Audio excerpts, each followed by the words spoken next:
Well, thank you, Mr. Chairman. Thank you all for coming here today. I think you've covered most of it, and I think our audits and projects team has done a good job of sort of identifying the problem. And part of these hearings is now to begin to think through what some of the things that we can do from our end to either mandate or provide a pathway towards solutions. The core problem is this, and you've stated it well, and the sort of way I would describe it in general is our entire system is set up for an era in which counterintelligence, basically espionage, was governments trying to steal government secrets, getting into the Defense Department, learning about things that have to do with, nation-state proprietary information and classified information.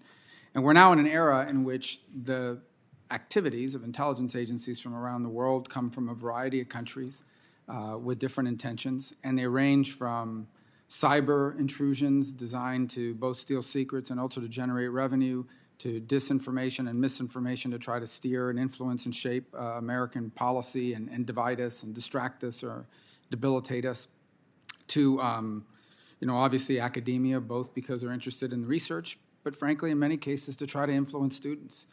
It's a long-range plan to look at someone who's 20 years old today and say, we can shape their narrative about China and Taiwan, or China and Tibet, or China and Uyghur Muslims in Xinjiang. Today, 20 years from now, these individuals will be running companies or key agencies in government, and maybe even elected, and that will help us. This is a multifaceted, new era type challenge, which our agencies simply weren't created to function. And they were created in an era where there wasn't great power competition, where the number of nations around the world that had the capability to even do intelligence operations against the United States domestically, not to mention globally, was much smaller than it is today.